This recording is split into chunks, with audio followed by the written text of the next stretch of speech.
বিসমিল্লাহির রহমানির রহিম। প্রিয় দর্শক, আজকে হচ্ছে আমার বাগানের একটা ইম্পর্টেন্ট শখের গাছ, কলা গাছ, লাল কলা। এটা হচ্ছে ম্যাচিউর হয়ে গেছে। তো আজকে গাছটা আমরা কাটবো। তো কাটার জন্য হচ্ছে এটা অনেক চালের উপরে থাকার কারণে কাটতে আমাদের অনেক সমস্যা হচ্ছে, বাট এটা হচ্ছে অনেক উপরে। এবং গাছটা কাটার মূল কারণ হচ্ছে গাছটা এখন দুর্বল হয়ে গেছে, কারণ এখন যেভাবে বাতাস হয় কখন এটা পড়ে যায় ঠিক নাই। তো আমরা ডিসিশন নিচ্ছি যে আগে এই গাছ ছুটে কেটে ফেলবো। আর এই জন্য দেখি কীভাবে কাটা যায়। কাটার জন্য সাথে আছে হচ্ছে ভাইয়া, এখানে আছে দীপেন, আর ওই পাশে আছে ফরহাদ ভাই।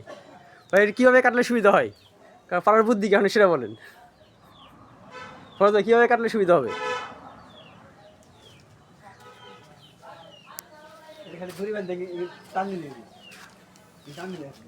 দড়ি বেঁধে টান দিবেন, এত বড় গাছ আনা যাবে।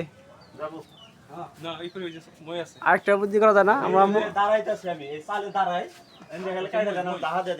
কিন্তু আস্তে যদি ধপাসকে পড়ে যায় তাহলে কিন্তু ওটা আশা লাগবে। বুদ্ধি করা যায় না, মই দিয়ে চেষ্টা করা যায় না। মই দিয়ে দাঁড়াইলে ওইখানে দাঁড়াইলে দেখি মই বের করা হচ্ছে। পাতলা গে ফরহাদ ভাই, পাতলা কাচি দিতেছি।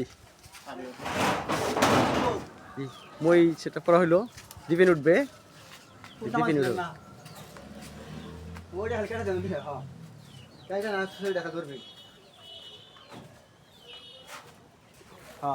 দীপেন পশ্চিম পাশে যাও।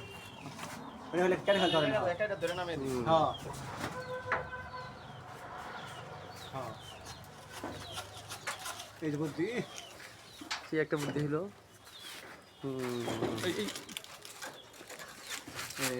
আচ্ছা, না পরে কতটুকু বড় হয়েছে, কাঁদি কটা হয়েছে, একটা, দুইটা, তিনটা, 6টা কাঁদি আসছে। মাশাআল্লাহ, খুব সুন্দর হয়েছে।